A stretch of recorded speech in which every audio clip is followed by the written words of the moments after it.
চলো আমাকে ক্লিনিকে নিয়ে চলো, ডাক্তারের বাড়িতে নিয়ে চলো। এবার দেখবেন মহিলারা যখন বাড়ি থেকে ডাক্তারের কাছে যায়, শাশুড়ি মাকে ডেকে বলে, শ্বশুরকে ডেকে বলে, শাশুড়ি মা আমি চললাম ক্লিনিকে, হয়তো আমি আর বাঁচবো না, যদি ভুল করে থাকি তুমি আমাকে আল্লাহর রাস্তায় ক্ষমা করে দিও, মাফ করে দিও। পাড়ার মেয়েদেরকেও ডেকে বলে, বুবুরে আমি চললাম ডাক্তারের কাছে, যদি আমি ফিরে আসি দেখা হবে, আর যদি ফিরে না আসি আমি চলে যাব আল্লাহর কাছে। অতএব তোমাদের কাছে চলাফেরা সংসারের মাঝে যদি চলতে গিয়ে ভুল হয়, আমাকে তোমরা আল্লাহর রাস্তায় মাফ করে দিও। এই বলে যখন যন্ত্রণা শুরু হলো, ডাক্তারের কাছে ভর্তি হয়ে গেল। এবার ডাক্তারের কাছে ভর্তি হয়ে যাওয়ার পরে আল্লাহ রাব্বুল আলামিন বলছেন, এবার তোমাকে দুনিয়ার বুকে আমি আল্লাহ তোমার মায়ের পেট থেকে দুনিয়ার বুকে যখনই পাঠালাম, তোমার মা যুদ্ধের ময়দানের মতো রক্তে রক্তিত হয়ে গেল। তোমার মায়ের পেটে এমন যন্ত্রণা শুরু হলো, তোমার মায়ের পেটের ভিতরে 32টা নারীর নিংড়ানো যন্ত্রণার ব্যথার মাধ্যমে তোমার মা তোমাকে দুনিয়ার বুকে জন্ম দিল। এই জন্ম নেওয়ার সময় তোমার মা একেবারে নিস্তেজ হয়ে গেল, চলাচল গতি হারিয়ে ফেললো। বিজ্ঞানীরা প্রমাণ করেছে, বিজ্ঞানীরা বলেছেন একটা মা যখন তার বাচ্চাকে জন্ম দেয়, জন্ম দেওয়ার সময় ওই মা ব্যথা অনুভব করে, কষ্ট পায়। একটা মানুষের দেহে যদি 32টা হাড়কে ভেঙে দেওয়া হয়, 32টা হাড় ভেঙে দেওয়ার কারণে ওই মানুষটা একেবারে নিস্তেজ হয়ে যায়, ওই মানুষটা চলাচলহীন হয়ে যায়। তো আমার বিজ্ঞানীরা বলেছেন একটা মা যখন তার বাচ্চাকে জন্ম দেয়, জন্ম দেওয়ার সময় এত কষ্ট পায়, 32টা হাড় ভেঙে যাওয়ার সমান কষ্ট পায়।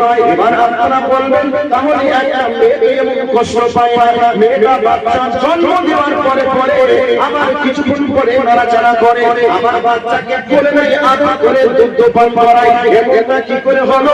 তাহলে বিজ্ঞানীরা ভুল বলেছে, আসলে কথাটা ঠিক নয়। কিন্তু আমার আল্লাহ বলছে, ওরে দুনিয়ার মায়ের দল তোমরা শুনে নাও, শুনে নাও, আমি আল্লাহ তোমার প্রমাণ করে ভিতরে তোমার পরিবারের টুকরা নয়নের প্রতি সন্তানের একটা দুর্বিনীত মহাব্বত আমি তৈরি করে দিই। যখন তোমার বাচ্চা করে কেঁদে ওঠে, মা বলে যখনই কেঁদে ওঠে, তখন তোমার অন্তরের ভিতরে এমন একটি মহাব্বত তৈরি হয়ে যায়, যেই মহাব্বতের কারণে সমস্ত ব্যথা বেদনাকে ভুলে গিয়ে তুমি তোমার সোনার পুতুলিকে পরিবার টুকরাকে কোলে নিয়ে আদর করে তুমি তার কান্নামুখে হাসি ফোটানোর জন্য ব্যস্ত হয়েছ। এই জন্য মা তার ব্যথা বেদনাকে ভুলে গিয়ে শয়তানের সন্তানের সেবা যত্নে ব্যস্ত হয়ে পড়ে। এই জন্য আমার আল্লাহ বলেন, ওরে দুনিয়ার মানুষেরে খবরদার এইরকম মা বাবার সঙ্গে বা এরকম মায়ের সঙ্গে খবরদার বেয়াদবি করবি না, এইরকম মায়ের সঙ্গে খবরদার করবি না।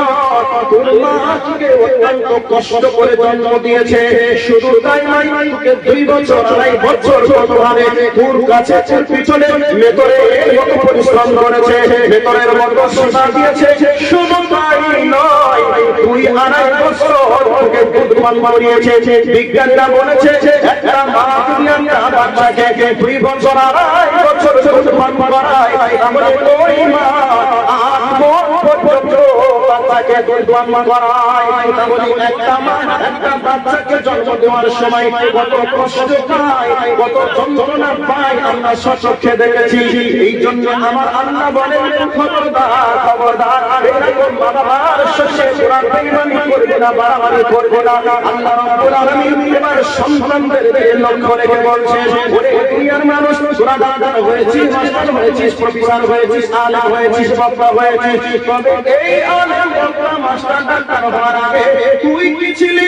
তোর পরিচয় একবার দেখে নে। আল্লাহ রাব্বুল আলামিন সূরা তাহারের মধ্যে বলছেন, আল্লাহ তাআলা ইনসান হিনুম মিনাদ দাহর লাম ইয়াকুন শাইয়ান মাযকুরা। আল্লাহ রাব্বুল আলামিন বলছেন, বান্দারে তোমার জীবনে কি এইরকম একটা সময় এসেছিল না, যে সময়ে তোমাকে চিনতো না, ডাকতো না, বুঝতো না, তোমার উল্লেখযোগ্য বিষয় হিসাবে কিছুই ছিল না।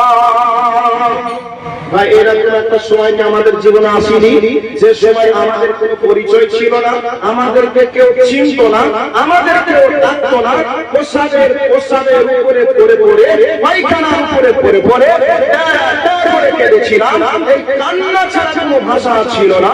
এরকম সময় আমাদের সবার জীবনে এসেছিল, এসেছিল না? মনে হয় কথা আমি বোঝাতে পারছি না, আপনারা বুঝতে পারছেন না। এরকম সময় এসেছিল না আসেনি? এসেছিল।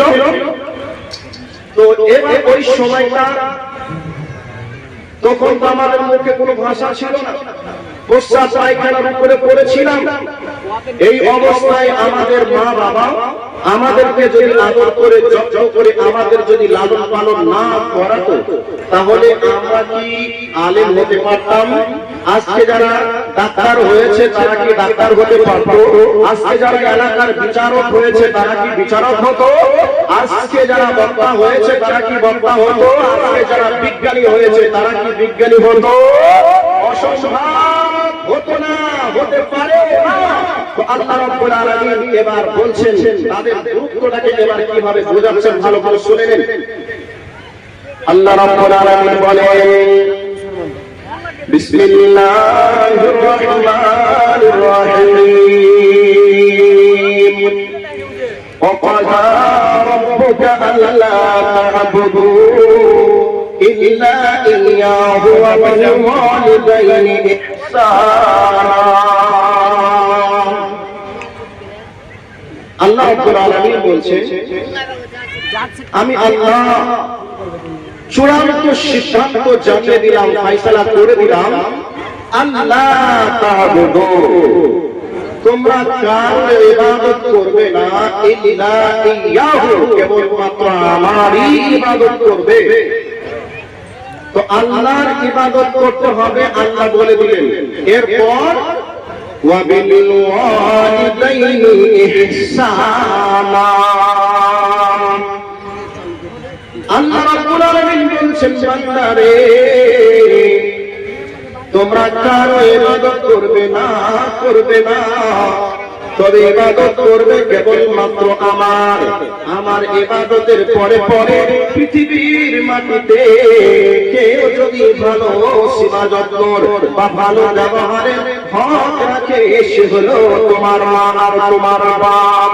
আল্লাহ বলছেন, ওয়াবিল ওয়ালিদাইনি ইহসানা, আমার ইবাদতের পরে পরে তোমার মা বাবার সঙ্গে তোমরা সৎ ব্যবহার করো।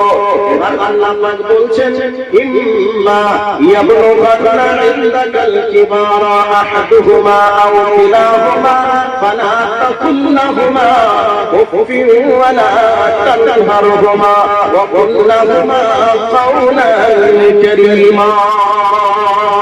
আল্লাহ রাব্বুল আলামিন বলছেন, বান্দারে তোমার মা বা তোমার বাবা একজন অথবা দুইজনে যখন তোমাদের কাছে বৃদ্ধ অবস্থায় পৌঁছে যাবে, তখন তাদের সঙ্গে তোমরা খবরদার চোখ করে কথা বলবে না, ধমক দিয়ে তোমরা কথা বলবে না, তোমরা মাথা ঝুঁকিয়ে কথা বলবে না, বরং তাদের সঙ্গে নরম মিষ্টি ভাষায় কথা বলবে।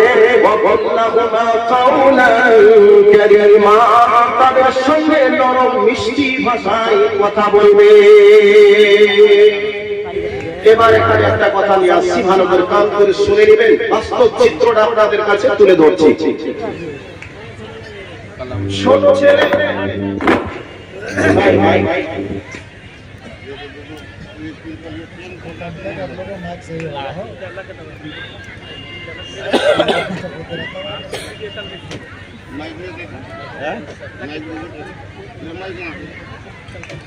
ঠিক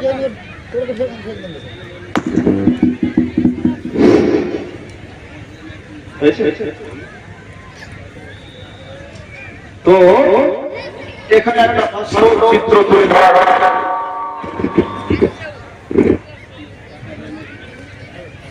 একটা বাস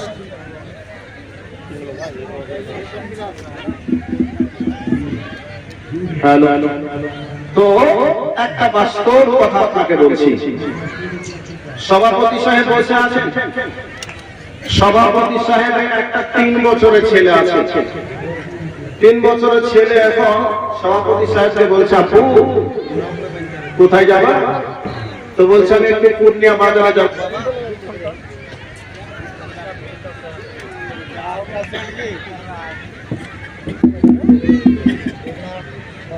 কোথায় যাবে? পূর্ণিয়া যাব। আর না হয় বলছে আমি গির্জার চক যাব। তো বলছে আপু আমি যাব। ছেলেরা বলে না, বাপকে বলে না এরকম, বাবা আমি যাব, চল। এখন আমাদের মোটরসাইকেল হয়েছে, এমন একটা সময় ছিল মোটরসাইকেল ছিল না, সাইকেলও ছিল না, যে সময় ছেলেরা আব্বা ঘাড়ে চড়ে কোলে চড়ে এখানে ওখানে যেত। যেত কি যেত না? যেত। এখন মাওলানা সাহেবকে বলছি আপু আমি যাব, চল। এখন সভাপতি সাহেব ছেলেকে মোটরসাইকেলের সামনে নিয়ে বসেছে, রাস্তায় যাচ্ছে। যেতে যেতে একটা পাখি দেখতে পেল দূর থেকে, পুকুর পাড়ে বসে আছে। তো পুকুর পাড়ে সাদা রঙের একটা বক বসে আছে। দূর থেকে দেখে ছেলেটা আপুকে প্রশ্ন করছে বা জিজ্ঞাসা করছে, আপু ওই দেখো সাদা দেখে পুকুর পাড়ে বসে, ওটা কি? তখন সভাপতি সাহেব বলছে এটা বক। তো বক বাবা এর বাড়ি কোথায়? সভাপতি সাহেব বলছে বাড়ি আছে এখানে ওখানে গাছে বাসা বেঁধে থাকে। বলছে ওর বাপ আছে? হ্যাঁ আছে। কোথায় ওর বাপ? এরপরে জিজ্ঞাসা করছে কি খায়, নানান কিছু প্রশ্ন করছে। তো এরকম ভাবে ছেলেরা নানান কিছু জিজ্ঞাসা করে, আর বাচ্চা ছেলেরা জিজ্ঞাসা করবে। তো ঠিক এইরকম ভাবে জিজ্ঞাসা করতে যখন জিজ্ঞাসা করছে, যতবার করছে সভাপতি সাহেব ছেলের কথা শুনে ততবার মিষ্টি ভাষায় উত্তর দিচ্ছে। আর মিষ্টি ভাষায় ছেলেকে উত্তর দেবে, দেয় কি দেয় না? দেয়। এখন বাপ দেখবে যখন বৃদ্ধ হয়ে যাবে, মা যখন বৃদ্ধ হয়ে যাবে, তখন মা বা বাবা দেখবেন একটা কথা বারবার বলবে, বাবা খেয়েছো? বাবা কোথায় যাবা? আমি মার্কেটে যাবো। ঠিক আছে যাচ্ছ, যাও, তাড়াতাড়ি চলে আসবা। এরকম ভাবে একটা কথা বারবার বারবার বলে। বলে কি বলে না? বলে। তখন এই অবস্থাতে দেখবেন ছেলেরা বিরক্ত হয়ে বাপকে ধমক দিয়ে বলে, একটা কথা বারবার কেন বলো? চুপ করে বসে বসতে পারো না? কেন তুমি কানের গোড়ায় ঘ্যান ঘ্যান করে বলবো? চুপ করে খাবে আর চুপ করে থাকবে, এত কথা বলার সময় নেই। এরকম কথা বলে কি বলে না? তারপরে আবার একটু করে আবারও বলবে। তো এই অবস্থাতেও বিরক্ত হয়ে ছেলে বলে, তোমার মতো লোক পেয়ে বা তোমার মতো পিতা পেয়ে আজকে আমি জ্বলে পড়ে মরলাম। আজকে তোমার মতো পিতার কারণে আজকে কারো কাছে মান সম্মান পাই না। এমনটা কথা আমরা অনেকে অনেক সময় বলে থাকি। তো আল্লাহ বলছেন, বান্দা যখন তুমি বড় তুমি ছোট ছিলে, তখন তুমি তোমার পিতার বলেছিলে। তোমার পিতা যখন বয়স হয়ে গেছে, তখন তোমার পিতা তোমার বলে এসেছে। তোমার তুমি হাজারবার তোমার বাপকে জিজ্ঞাসা করেছিলে, প্রশ্ন করেছিলে। তোমার পিতা একবারও বিরক্ত হয়ে তোমাকে ধমক দিয়ে কথা বলেনি, বরং তোমার কথাগুলিকে হাসি মুখে মেনে নিয়ে উত্তর দিয়েছে। আল্লাহ রাব্বুল আলামিন বলেন, বান্দারে তোমার পিতার এরকম কথা শুনে তুমি বিরক্ত হয়ে সংসারটা পর্যন্ত তুমি করবে না, আর তাদেরকে তুমি ধমক দিয়ে কথা বলবে না, বরং তোমরা তাদেরকে নরম মিষ্টি ভাষায় কথা বলবে। এরপরে আল্লাহ রাব্বুল আলামিন বলছেন, ওয়াকফিদ লাহুমা জানাহা যুল্লি মিনার রাহমা ওয়া কুর রাব্বিরহামহুমা কামা রাব্বায়ানি সাগীরা। আল্লাহ রাব্বুল আলামিন বলছে, বান্দা যখন তোমার বাপ বৃদ্ধা হয়ে যাবে, এই সময় কেমন ভাবে তোমরা তাদের সঙ্গে চলবে, এই কথাগুলিকেও আল্লাহ রাব্বুল আলামিন কোরআনুল কারীমের মধ্যে কোট করে রেখে দিয়েছে। বান্দাদের শিক্ষা দেওয়ার জন্য আল্লাহ রাব্বুল আলামিন কোরআনুল কারীমের মধ্যে কোট করে রেখে দিয়েছে। এখানে আল্লাহ রাব্বুল আলামিন বলছেন, ওয়াকফিদ লাহুমা জানাহা যুল্লি মিনার রাহমা। আল্লাহ রাব্বুল আলামিন বলছেন, তোমার পিতামাতার সেবার জন্য তোমার দুটিকে এইরকম ভাবে বিছিয়ে দিয়ে ডাউনফল করে দেবে, এটাকে পাখির ডানার সঙ্গে তুলনা করা হয়েছে। দেখবেন আকাশে পাখি ওড়ে, কোন সময় পাখিতে এইরকম ডানাগুলিকে বিছিয়ে রাখে, আবার কোন সময় ডানাগুলিকে এভাবে হিলাতে শুরু করে। আল্লাহ রাব্বুল আলামিন বলছেন, বান্দা তোমার পিতামাতা যখন বৃদ্ধ অবস্থায় পৌঁছে যাবে, তোমার পিতামাতার ব্যবহারের জন্য, পিতামাতার সেবার জন্য তুমি তোমার হাত দুটোকে বিছিয়ে দিবে। আপনার চলতে পারে না, তোমাকে কোলে করে নিয়ে হয়তো বাথরুমে যেতে হতে পারে, তোমার আব্বা মা কাপড় চোপড় কাচতে পারে না, কাপড় চোপড় কেচে হয়তো তোমাকে পরিষ্কার করতে হতে পারে। তোমার আপনার শরীর খারাপ হয়েছে, ডাক্তারের কাছে যেতে হবে, হয়তো তোমার আব্বাকে এরকম ভাবে কোলের সাহায্যে, হাতের সাহায্য নিয়ে তোমাকে ডাক্তারের কাছে যেতে হতে পারে। এই জন্য আমার আল্লাহ বলছেন, তোমাদের হাত দুটোকে তাদের সেবার জন্য তোমরা বিছিয়ে দিবে, আর তোমার মা বাবার জন্য আমার কাছে দোয়া করবে, রব্বিরহামহুমা কামা রাব্বায়ানি সাগীরা। আমার কাছে দোয়া করবে এই বলে বান্দা, এই বলে দোয়া করবে, হে রব আমার পিতা এবং মাতা আমাদেরকে যেরকম ভাবে শৈশবে রহমতের কোলে, মায়ার কোলে, স্নেহের কোলে, আদরের কোলে আমাদেরকে লালন পালন করে বড় করেছে, ওই রকম ভাবে আল্লাহ গো তুমি তাদেরকে তোমার রহমতের কোলে লালন পালন করিও। এইভাবে আল্লাহর কাছে দোয়া করতে হবে।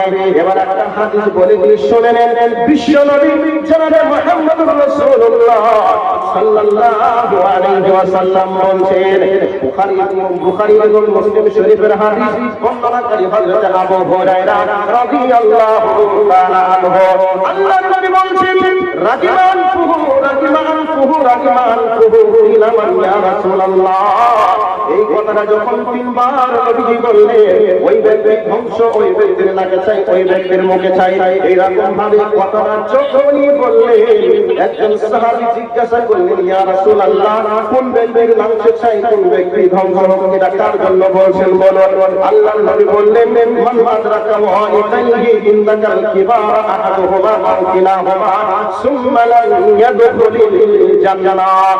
বিশ্বনবী বলছেন, যেই ব্যক্তি তার মাতাকে এবং পিতাকে বৃদ্ধ অবস্থায় পেল, এরপরেও জান্নাতি মেহমান হতে পারল না, এর থেকে হতভাগা ব্যক্তি দুনিয়াতে আর কেউ থাকলো না। তার মানে হলো, যে ব্যক্তির পিতা মাতা রয়েছে, ওই ব্যক্তির জন্য বিশ্বনবী বলছেন, তাদের সঙ্গে তোমরা এমন ব্যবহার করবে, এবং তাদের সঙ্গে তোমরা নেক সুলুক আচরণ করবে, তোমাদের আচরণে তারা খুশি হয়ে যাবে। আর ওই খুশি হয়ে গিয়ে তোমার পিতামাতা তোমার জন্য আল্লাহর কাছে যদি দোয়া করে, তাহলে এই দোয়ার কারণে তোমার জান্নাত বরাদ্দ হয়ে যাবে।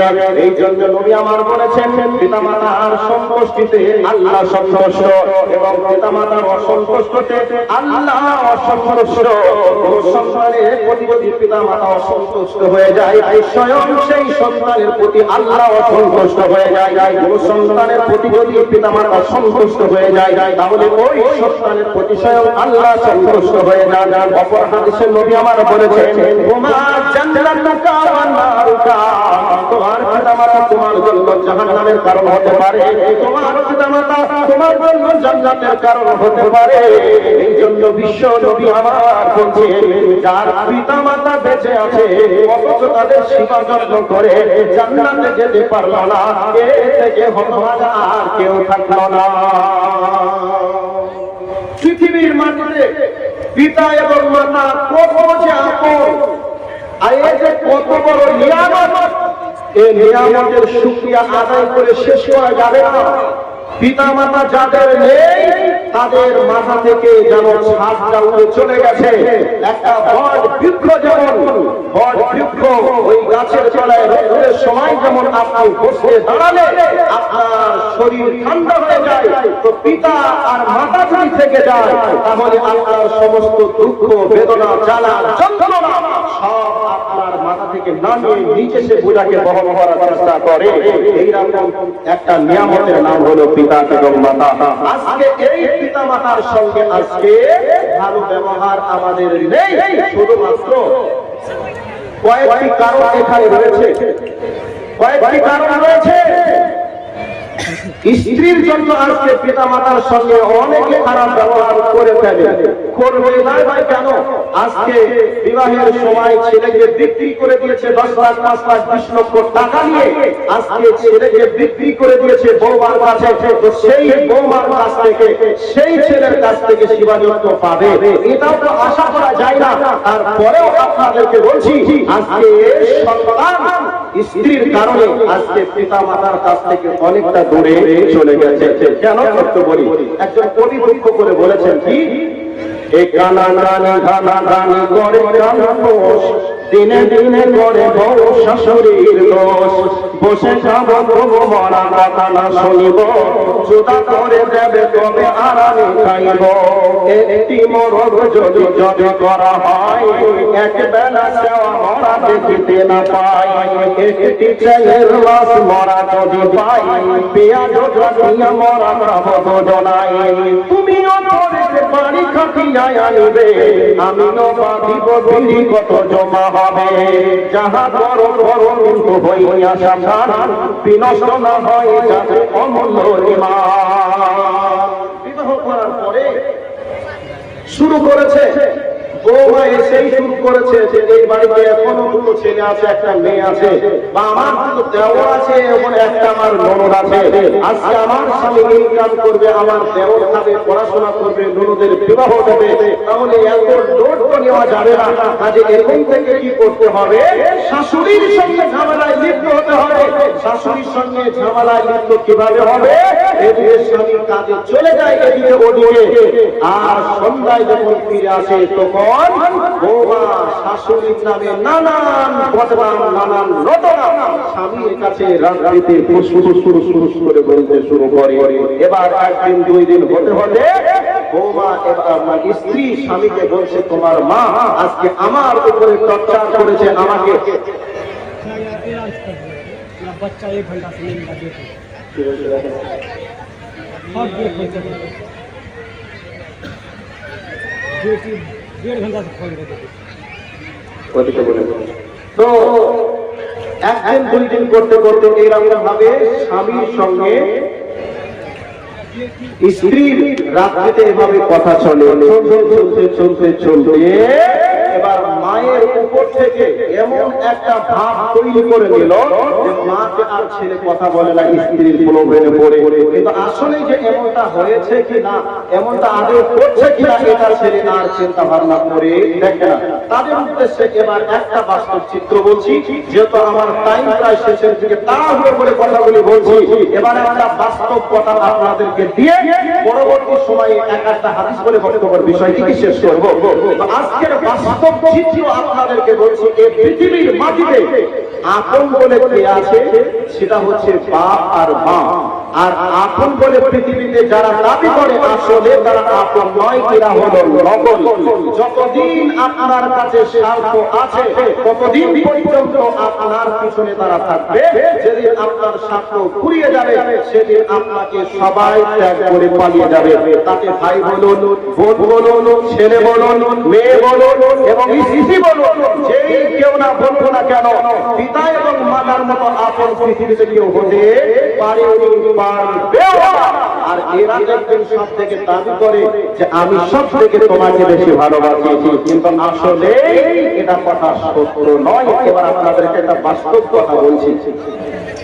বাস্তব কথা কি, এটা সোশ্যাল মিডিয়াতে, পেপার পত্রিকাতে এটা বেশ ভাইরাল হয়েছিল বেশ কিছুদিন আগের ঘটনা।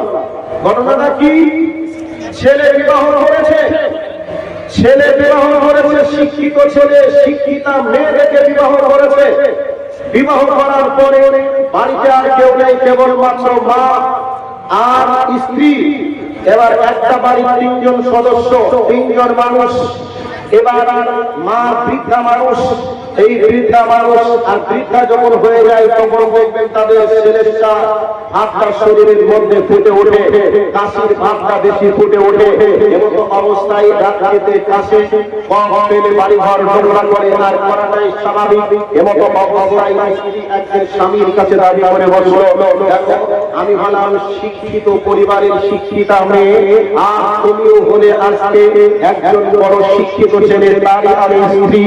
আজকে আমি তোমাকে বিবাহ করে তোমার বাড়িতে আমি একেবারে মনে হচ্ছে যেন কাজের মেয়ে। কেন তোমার মা আজকে এই বাড়িতে কপ ফেলে নোংরা করে ফেলে, আমাকে সকালবেলায় পরিষ্কার করতে হয় কাজের মানুষের মতো করে। এরপরেও আমরা কেবল সুস্থ বিবাহ করলাম। এই বিবাহ করার পরে রাত্রিতে আমরা গল্প গুজব করে রাত্রিতে আমরা বিছানাতে যাই। এরপরে যদি তোমার মা কপ খুলে কাশি ফেলে আজকে ডিস্টার্ব করে, তাহলে তো আমাদের ঘুমের বিঘ্ন ঘটে। কাজে তোমার মাকে বাইরে বারান্দায় রেখে আসো। এরপরে ছেলে সিদ্ধান্ত গ্রহণ করলো, কথা তো ঠিক আছে, বাড়ির পিছনের দিকে বাইরে বারান্দা রয়েছে, বাড়ির পিছনের দিকে বাইরে বারান্দায় রেখে আসলো। এবার বাইরে বারান্দায় রেখে আসার পরে কপ খুলে রাস্তায় যখন ফেলে, সকালে মানুষ যখনই আসে তখনই ওই কপে নজর যায়। তখনই একদিন দুই দিন করতে করতে স্ত্রী স্বামীকে বলছে, স্বামী তোমার মাকে বাইরে বারান্দায় রেখেও শান্তি পেলাম না। এই যে বাড়ির বাইরে বারান্দায় কপ খুলে নোংরা করে আবর্জনা ফেলে, এই যে বাড়ির সৌন্দর্যটাকে নষ্ট করে ফেলে দেয়। কাজে তোমার মা যদি এই বাড়িতে থাকে, আমি আর তোমার বাড়িতে থাকবো না। হয় তোমার মা এই বাড়িতে থাকবে, না হয় আমি থাকবো। এবার সিদ্ধান্ত তোমার, তুমি কি করবে, কাকে চাও ভেবে চিন্তে তুমি দেখে নাও।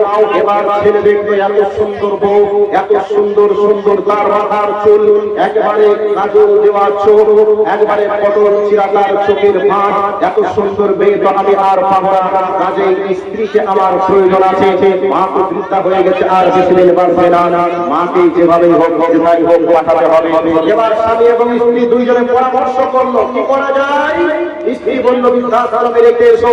এবার ছেলে যখন বলছে মাকে যদি বৃদ্ধাশ্রমে রেখে আসি তাহলে আমার মান সম্মান ভাব বুদ্ধি নষ্ট হয়ে যাবে, কারণ আত্মীয় স্বজন যখন জেনে যাবে আমি একমাত্র পিতার একমাত্র সন্তান, আর এই অবস্থায় আমার মাকে যদি বৃদ্ধাশ্রমে রেখে আসি তাহলে আত্মীয় স্বজন যখন শুনবে, তখন আমার মা আমার মায়ের কথা যখন শুনবে, তখন আমার মান সম্মান নষ্ট হবে। কাজে আমি বৃদ্ধাশ্রমে রাখতে পারবো না। তাহলে কি করা যাবে? এই অবস্থায় আবার স্বামী স্ত্রীর পরামর্শ গ্রহণ করলো, কি করা যায়। বলছে তোমার মাকে একটা কাজ করলে যথাযথ ব্যবস্থা নেওয়া যাবে।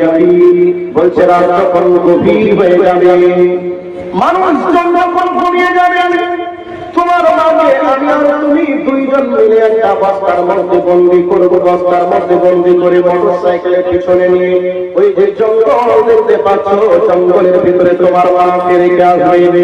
ওই জঙ্গলের ভিতরে জঙ্গলের ভিতরে হিংস্র প্রাণী থাকবে, জঙ্গলের ভিতরে হিংস্র প্রাণীকে তোমার মাকে খেয়ে শেষ করে ফেলে দিলে। এবার আমরা বলবো আত্মীয় বাড়ি বেড়াতে গিয়েছে, আত্মীয়র বাড়ি বেড়াতে গিয়েছে, একদিন দুই দিন করতে করতে করতে করতে আমরা হঠাৎ একদিন বলবো মা ওখানে মারা গেছে, ওখানে মাটি দেওয়ার ব্যবস্থা হয়েছে, মানুষজন কিছু জানতে পারবে না, ঝামেলা মিটে যাবে। এই উদ্দেশ্য নিয়ে স্বামী এবং স্ত্রী দুইজন মিলে মাকে একটা বস্তার মধ্যে বন্দি করে মোটর সাইকেলের পিছনে করে নিয়ে চললো। যেতে যেতে একটা জায়গায় আর মোটর সাইকেল যাবে না, ওই জায়গায় মাকে বস্তার ভিতরে থেকে আরে করে নিয়ে জঙ্গলের ভিতরে যখন রাখবে, ওই জঙ্গলের ভিতরে রেখে চলে আসবে। ছেলের মনে চলে আসলো বস্তার মধ্যে বাঁধা রয়েছে। এবার জঙ্গলের হিংস্র প্রাণীরা এসে যদি মুখটা খুলতে না পারে, সকালবেলায় মানুষজন যখন জঙ্গলের ভিতরে আসবে দেখে নিবে মানুষের কাছে মান সম্মান নষ্ট হয়ে যাবে। অতএব এই কথা আর মানুষের কাছে কি করে প্রকাশ করবো, কি করে মুখ দেখাবো। কাজের সিদ্ধান্ত গ্রহণ করলো এবার এই মাকে বস্তার ভিতর থেকে মুখ খুলে দিয়ে দুনিয়ার মুখ থেকে বিদায় করে দিতে হবে। বস্তার মুখ থেকে খুলে দিল, বস্তার মুখ থেকে খুলে দিয়ে যখন চলে আসবে, বস্তার ভিতর থেকে সন্তানের জন্য আল্লাহর কাছে মা দোয়া করেছে। একটা ছোট্ট বেবি ছেলে নাম হলো খুশু, হারিয়ে গেছে, তার মা বাবা ধরে পড়েছে। উনি যদি থাকে আপনারা স্টেজের কাছে নিয়ে আসবেন। 8 বছর করে বেবি ছেলে একটা হারিয়ে গেছে, তার মা বাবা ধরে পড়েছে, উনি যদি থাকে তা স্টেজে নিয়ে আসবেন।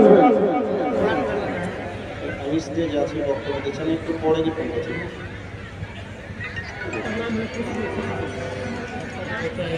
এবার জঙ্গলের ভিতর থেকে যখন চলে আসবে এই অবস্থায় মা জঙ্গলের ভিতর থেকে সন্তানের জন্য দোয়া করেছে, আল্লাহ আমার ছেলে হয়তো জানে না আমি তার জন্য কত বড় নিয়ামত, ছেলে জানে না আমার ছেলে ভুল করেছে। আল্লাহ গো, জঙ্গলের ভিতর দিয়ে আমার ছেলে বাড়ি যাবে অনেকটা দূরের পথ, দয়া করে আমার ছেলেকে তুমি হেফাজতে রাখো, আমার ছেলে যেন সহি সালামতে বাড়ি পর্যন্ত পৌঁছে যায়। কোন জঙ্গলের হিংস্র প্রাণীর সঙ্গে আমার সন্তানের যেন সাক্ষাৎ না হয়, এই বলে সন্তানের জন্য যখন দোয়া করেছে, সন্তানের দিকে ভুলে গেল, সন্তান সামনের দিকে পা বাড়াতে না পেরে আর মায়ের দিকে ফিরে গেল। যাওয়ার পরে বস্তার ভিতর থেকে মাকে বার করে বুকের সঙ্গে জড়িয়ে ধরে মাকে বলছিলাম, মা আমি ভুল করেছি, অন্যায় করেছি মা, আমি বুঝতে পারি নাই। তুমি একবারও নিজের জন্য চিন্তা করলে না, গভীর জঙ্গলের ভিতরে তোমাকে বাঘে খাবে না, সঙ্গে খাবে না, শিয়ালে খাবে, তুমি নিজের জন্য একবারও ভাববে না, বরং তুমি আমার জন্য ভাবলে। অতএব পৃথিবীর মাটিতে কেউ যদি আপন থাকে তুমি হলে আমার আপন। অতএব মা আমি ভুল করেছি, তুমি আমাকে ক্ষমা করে দাও, মাফ করে দাও। এবার সন্তানের কথা শুনে মা বলছে, বেটা রে আমার তোমার ভুল নয়, বরং ভুলটা আমার হয়েছে, কারণ আমি তোমাকে সেই শিক্ষা হয়তো আমি দিতে পারিনি। মায়ের মর্যাদা কত, মায়ের মর্যাদা কত, এই শিক্ষা হয়তো আমি তোমাকে দিতে পারিনি, যার কারণে তুমি আমাকে জঙ্গলের ভিতরে ফেলে মেরে যাওয়ার চিন্তা ভাবনা রেখেছ। বেটা রে ভুল তোমার নয় আমার, অতএব তুমি যে কষ্ট আমাকে দিয়েছো এর থেকে বেশি কষ্ট আমি তোমাকে, তুমি বেশি কষ্ট তুমি আমাকে দিয়েছো আমি কোনোদিন কিছু মনেও করিনি। পথে বেটা রে চল চল চল চল বাড়ির দিকে চল, থাকবি না, টেনশন করবি না, বড় তুই ভুল করেছিস, আমি ভুল করেছি। এবার বাড়িতে যখন চলে গেল নিজের স্ত্রীকে গিয়ে বলছে, ওরে আমার স্ত্রী তুই শোন, আমাদের বাড়িতে সব থেকে যেটা দামি ওই আমার মা থাকবে, যদি আমার মা থেকে তোমার বাড়িতে থাকতে ইচ্ছা হয় থাকবে, আর যদি ইচ্ছা না হয় তুমি আমার বাড়ি থেকে চলে যেতে পারো। এই পৃথিবীতে কেউ আমার আপন বলে নয়, যারা আপন তারা দাবি করে আপন, কিন্তু আপন বলে কেউ নয়, সব মাত্র অভিনয়। আর এই পৃথিবীর মাটিতে আপন বলে যদি কেউ থাকে তিনি হলেন আমার মা। এই পৃথিবীর মাটিতে মায়ের মতো ভালোবাসা, মায়ের মতো আপন, মায়ের মতো মমতা কেউ দিতে পারবেও না। আজকের দিনে আমরা সেই মায়ের ব্যথা বেদনাকে আমরা ভুলে গেলাম, সেই মায়ের সঙ্গে আমরা ভালো ব্যবহার করতে পারলাম না, সেই মায়ের সঙ্গে আমরা ভালো ব্যবহার না করে নিজের স্ত্রী নিয়ে আমরা পাগল হয়ে গেলাম, নিজের ছেলের জন্য আমরা পাগল হয়ে গেলাম। বর্তমান সময়ে ছেলে বাজারে যাবে, বাজারে যাওয়ার সময় নিজের স্ত্রীকে বলছে বেগম তোমার জন্য কি নিয়ে আসবো, মেয়ের জন্য বলছে কি নিয়ে আসবো, ছেলের জন্য বলছে কি নিয়ে আসবো। ছেলে কিছু চাই না, জিজ্ঞাসা করছে, কিন্তু ছেলে জিজ্ঞাসা করার পরে যা বললো তা নিয়ে আসলো, না বললো তাও নিয়ে আসলো। কিন্তু যখনই বাজার যাওয়ার নাম শুনলো মা তখন জিজ্ঞাসা করলো, বাবা রে তুমি কোথায় যাবে? বলছে মা আমি আজকে গির্জা চক বাজারে যাবো। বাবা গির্জা চকে যাচ্ছ? আমার মাজার যন্ত্রণায় আমি ঘুমাতে পারছি না বেটা, তুমি আমার জন্য দুটি যন্ত্রণা ট্যাবলেট নিয়ে আসবে। এবার ছেলে স্ত্রীর ছেলে মেয়ের সব বাজার কিনে নিল, বাজার করে নিল, মায়ের ট্যাবলেট দুটি আর দিতে খেয়াল নেই। এই অবস্থায় মা চাতক পাখির মতো চেয়ে আছে, ছেলে আমার বাড়ি আসবে, ট্যাবলেটটা খাবো, যন্ত্রণা করবে, আরামে ঘুমাবো। এবার ছেলে বাড়িতে চলে আসলো, সবাই যারা সাথে আনন্দ করবে, আর আমি চুপ করে তাকিয়ে আছি কখন আসবে। এক পর্যায়ে জিজ্ঞাসা করলাম, বাবা রফিক রে তুমি তো অনেকক্ষণ হয়ে গেল বাড়ি এসেছো, বাবা আমার জন্য কি ট্যাবলেট দুটো নিয়ে এসেছো? আমি যন্ত্রণায় ঘুমাতে পারছি না বেটা, আমার ট্যাবলেট দুটো দাও। আমার আমার চন্দ্রমন একটু ঘুমলে আমি রাত্রিতে ঘুমাতে পারবো।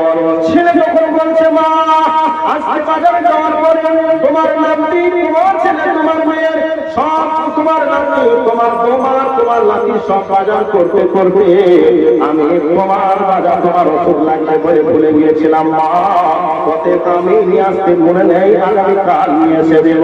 তখন মা দুঃখ করে বলছে বেটা রে, ছেলের জন্য, মেয়ের জন্য, বইয়ের জন্য তুমি নিয়ে আসলে, আর আমি দুটি ট্যাবলেট চাইলাম তুমি নিয়ে আসতে পারলে না, মনে থাকলো না। ওতে দেওয়ার জন্য তুমি দুনিয়ার মুখ দেখলে, আজকে ছেলে পেলে, মেয়ে পেলে, বউ পেলে, আজকে তার কথা তুমি ভুলে গেলে। আজকের বর্তমান যুব সমাজ নিজের মা বাবার কি লাগবে, নিজের মা বাবার কি প্রয়োজন আছে, প্রয়োজনের কথা ভাবে না, বরং ছেলে মেয়ে নিয়ে তারা ব্যস্ত হয়ে পড়ে। তারা মনে মনে ভাবে আমার ছেলেকে মেয়েকে যেভাবে ভালোবাসি এইরকম ভালোবাসা হয় আমার মা আমাদেরকে বাসি, আমার বাপ এরকম বাসি। এই ভাবনা চিন্তা করে বন্ধুরে, তুমি যেমন ভালোবাসতে তোমার ছেলে এবং মেয়েকে, তোমার মা বাবা তোমাকে সেই রকম ভালোবেসে তোমাকে দুনিয়ার বুকে লালন পালন করেছে। আল্লাহ রাব্বুল আলামিনের নবী জনাবে মুহাম্মদুর রাসূলুল্লাহ সাল্লাল্লাহু আলাইহি ওয়াসাল্লাম বলছেন, এই পৃথিবীর মাটিতে কেউ যদি সম্মানিত রুজি পেতে চায়, কেউ যদি সম্মান নিয়ে দুনিয়ায় বসবাস করতে চায়, তাহলে যেন সেই ব্যক্তি তার মা বাবার সঙ্গে ভালো ব্যবহার করে। যদি মা বাবার সঙ্গে ভালো ব্যবহার করে, তাহলে দুনিয়ার বুকে সন্তানের সম্মানের অভাব হবে না, রুজিতে কোনো অভাব হবে না। রুজিতে যদি সম্মান পেতে চায়, দুনিয়াতে সম্মান নিয়ে চলতে চায়, সে যেন তার মা বাবার সঙ্গে ভালো ব্যবহার করে। সাহাবীদের মধ্য থেকে একজন জিজ্ঞাসা করলেন, ইয়া রাসূলুল্লাহ, পিতামাতার সব থেকে ভালো ব্যবহারের যোগ্য কে, ভালো ব্যবহারের যোগ্য? আল্লাহ রাসূলকে জিজ্ঞাসা করলেন, তখন আল্লাহ রাসূল সাল্লাল্লাহু আলাইহি ওয়াসাল্লাম বললেন, উম্মুকা, তোমার মা। আবার জিজ্ঞাসা করলেন, সুম্মা মান, জিজ্ঞাসা করলেন তারপরে কে? আল্লাহর নবী বললেন তোমার মা। তারপরে জিজ্ঞাসা করলেন তারপরে কে? বললেন তোমার মা। চতুর্থবার জিজ্ঞাসা করলেন তারপর কে? নবীজি তারপরে বললেন তোমার পিতা। তাহলে পিতা এবং মাতার খেদমতের ক্ষেত্রে আল্লাহর নবী জনাবে মুহাম্মদুর রাসূলুল্লাহ সাল্লাল্লাহু আলাইহি ওয়াসাল্লাম তিনি 75% অধিকার আল্লাহর নবীর মায়ের দিকে দিয়েছেন, 25% অধিকার পিতার জন্য দিয়েছেন। তবে পিতা এবং মাতার আজ বর্তমান সময়ে আমরা মূল্য দিতে জানলাম না, ভালোবাসা দিতে জানলাম না, তাদের সেবা করা জানলাম না। আজকে সেই মা বাবা যাদের জন্য আজকে দুনিয়ার মুখটা দেখলাম, তারা আজকে আমাদের কাছ থেকে সমস্ত দিক থেকে তারা আজকে বঞ্চিত, নিপীড়িত। অনেকে দাবি করে বসে যে আমার মা ভালো নয়, আমার বাবা ভালো নয়, এই জন্য তারা আজকে আমাদের কাছ থেকে সেবা পাচ্ছে না। মা বাবা যদি ভালো তারপরে ওটার সেবা করতে হবে, তার করতে পারবেন না, তার বিরুদ্ধে আপনি কোন রকমের নালিশি করতে পারবেন না। সে যেমনই হোক না কেন আপনাকে সেবা করতে হবে। আপনি আল্লাহর নবীর একজন স্ত্রী আল্লাহর নবীকে জিজ্ঞাসা করলেন, ইয়া রাসূলুল্লাহ, আমার মা এসেছে, আমার মা কিন্তু মুশরিকায়ে ইসলাম কবুল করে, এরপরেও কি আমি আমার মায়ের সঙ্গে ভালো ব্যবহার করব? আল্লাহর নবী বললেন, কাদা তাসিলুহা, অবশ্যই তোমার সে মা, তোমার মায়ের সঙ্গে তুমি ভালো ব্যবহার করবে। তুমি তোমার মায়ের সঙ্গে ভালো ব্যবহার করো। সে যদি মুশরিকা হয়েও থাকে, তারপরে তোমাকে জন্ম দিয়েছে, এই ক্ষেত্রে তার সঙ্গে তুমি ভালো ব্যবহার করবে। আল্লাহর নবী একদিন বসে আছেন, এমত অবস্থায় হযরত হালিমাতুস সাদিয়া রাদিয়াল্লাহু তাআলা আনহা আসলেন। এই অবস্থায় আল্লাহর নবী চাদরটাকে ছুঁড়ে দিলেন। আল্লাহর নবী চাদরটা যখন ছুঁড়ে দিলেন, আল্লাহর নবী চাদরের উপরে বসলেন। সাহাবীরা অবাক হলেন, জিজ্ঞাসা করলেন পরক্ষণে, ইয়া রাসূলুল্লাহ, ওই মহিলা কে? এমন কোন দামি মহিলা, সেই মহিলাটা আজকে আপনার চাদরের উপরে বসতে পারে, সেই মহিলাটাকে? আল্লাহর নবী তখন বললেন, আমার মায়ের, আমার মা আমাকে মায়ের দুধ খাওয়ার কিসমত, আমার মা সেরকম আমাকে আদর যত্ন দিতে পারেনি, আমার মা আমাকে লালন পালন করবে এই সময়টাও পাইনি, আমার মায়ের দুধে অনেক মানুষ হতে পারিনি। আমার মা, আমার 6 বছর বয়সে আমার মা ইন্তেকাল করেছিলেন। 6 বছর পূর্বে আমার পূর্বা হালিমার কাছে আমি মানুষ হয়েছিলাম। সেই বলে হালিমা যিনি আমাকে কোলে নিয়ে কাঁধে নিয়ে আমাকে দুধ পান করিয়ে বড় করেছিলেন, তিনি হলেন আমার মা। সেই মা হচ্ছেন হালিমাতুস সাদিয়া রাদিয়াল্লাহু তাআলা আনহা। আল্লাহর নবী হালিমাকে সম্মান দিয়েছেন কেমন করে? মানুষের মাঝে বসে আছেন, সাহাবীদেরকে নিয়ে আলোচনা করছেন, এমন অবস্থায় চলে এসেছেন বলে নিজের চাদরটা দিয়ে বললেন, আপনি আমার এই চাদরের উপরে বসুন। তাহলে দেখুন আল্লাহর নবী নিজের মায়ের সম্মান, দুধ মায়ের সম্মান কেমন করে দিয়েছেন। আল্লাহর নবী জনাবে মুহাম্মদ রাসূলুল্লাহ সাল্লাল্লাহু আলাইহি ওয়াসাল্লাম বিরাট ভ্রমণ করলেন। এবার গিয়ে দেখলেন একজন মানুষ জান্নাতের ভিতরে ঘুরে ঘুরে বেড়াচ্ছেন। এমন অবস্থায় আল্লাহর নবী জিজ্ঞাসা করলেন, কে? জিবরাইল উত্তর দিলেন, হুয়া হারিস বিন নাওমান। উনি হলেন হারিস বিন নাওমান। আল্লাহর নবী জিজ্ঞাসা করলেন, এই ব্যক্তি এমন কি আমল করতো? তখন নবীজিকে উত্তর দেওয়া হলো, আবার নাসি বিউম্মিহি, এটা তার মায়ের সঙ্গে ওই ছেলেটা বা ওই হারিস বিন নাওমান মায়ের সঙ্গে সৎ ব্যবহার করার কারণে এই অবস্থায় জান্নাতের মধ্যে ঘুরছে। আল্লাহর নবী জনাবে মুহাম্মদ রাসূলুল্লাহ সাল্লাল্লাহু আলাইহি ওয়াসাল্লামের অনেক হাদিস থেকে প্রমাণিত রয়েছে। একজন সাহাবী আল্লাহর নবীকে বলছেন, ইয়া রাসূলুল্লাহ, আমার মাকে আজকে ঘাড়ে করে নিয়ে আমি হজ করলাম, তাও করলাম, সব কিছু করলাম, এরপরে কি আমি আমার মায়ের ঋণকে শোধ করতে পেরেছি? আল্লাহর নবী বললেন, না, তুমি যদি তোমার শরীরের চামড়া দিয়ে তোমার মায়ের পায়ের জুতাও বানিয়ে দাও, তবু তোমার মায়ের ঋণকে পরিশোধ করতে পারবে না, পারবে না, পারবে না। একজন মানুষ বলছে, মা, আমি তোমার ঋণকে শোধ করতে পারবো না। তো বলছে, বাবা, কি করে ঋণ শোধ করবে? সন্তানকে, সন্তান মাকে, সন্তান মায়ের যথাযথ সেবা যত্ন করে যা লাগবে সব কিছু পরিপূর্ণ করে দেয়। এমন অবস্থায় মা চাইছেন, বলছে, আম্মা, এরা হাদিস কোরআন বলছে না, বাস্তব কথা বলছি। মাকে জিজ্ঞাসা করছে, আম্মা জান, আমি কি তোমার সঙ্গে যে ব্যবহারটা করি, এই ব্যবহার করার পরেও কি আমি তোমার ঋণকে পরিশোধ করতে পারি? এই অবস্থায় মা বললেন, বাবা, এই প্রশ্নের উত্তর আগামীকালকে তোমাকে দেব। তুমি আজকে বাজারে যাবে, আমার জন্য তুমি 5খানা কলা কিনে আসবে, পাকা কলা। এবার মায়ের কথা শুনে সন্তান পাকা কলা নিয়ে আসলো। এবার মা তার সন্তানকে বলছে, বাবা, আজকে তুমি রাত্রিতে ঘুমিয়ে যাও, আর এই কলাকে, এই কলা পাশটাকে তুমি বুকের উপরে রাখবে, আগামীকাল সকাল বেলায় তুমি আমাকে দিবে, আর আমি ওই কলাকে তোমার উত্তরটা দেব। এবার সকাল, এবার রাত্রি যখন হয়ে গেল, সন্তান কলাটা বুকের উপরে রেখে ঘুমিয়ে গেছে। কখন যেন ঘুমে ধরে কলাটা পড়ে পেটের তলায় পড়ে চাপটা হয়ে গেছে, গলে গেছে। সকাল বেলায় সন্তানকে মা বলছে, বেটা রে, তুমি সেই কলা পাঁচটা নিয়ে এসো, ওই কলাটাকে তোমার কথার আমি উত্তর দেব। এবার সন্তানের মায়ের কথা শুনে সন্তান বলছেন, আম্মা জান, আমি তোমাকে আজকে আবার ভালো কলা কিনে নিয়ে এসে দিব। মা বলছে, বেটা, তোমাকে ভালো লাগবে না, সেই কলা আমাকে দাও। কিন্তু সন্তান বলছে, মা, রাত্রিতে ঘুমিয়ে গিয়েছিলাম, বুকের ওপর থেকে পড়ে কখন যেন পিঠের তলায় পড়ে গিয়ে গলে গিয়েছে, আমি বুঝতে পারিনি। অতএব মা, তোমাকে সে কলা খাওয়ানো চলবে না, আমি তোমাকে নতুন ভালো কলা কিনে নিয়ে এসে দেব। মা তখন বলছে, বেটা রে, তুমি এই পাকা কলা থেকে তুমি নরম ছিলে, তোমাকে ওই বুকের উপর নিয়ে আমি ঘুমিয়েছিলাম, কোনদিন তো পরে তুমি আমার পিঠের তলায় পড়ে গিয়ে গলে যাওনি। 1 নয় 2 নয়, আমাকে, আমি তোমাকে 2-2.5 বছরে ভাবে মানুষ করেছি। তুমি একটা রাতে যদি কলা রাস্তাকে দাঁড়াতে পারো, তারপরে তুমি কেমন করে 1 বছর 2 বছর রাখবে, তুমি কেমন করে রাখতে পারবে বলো?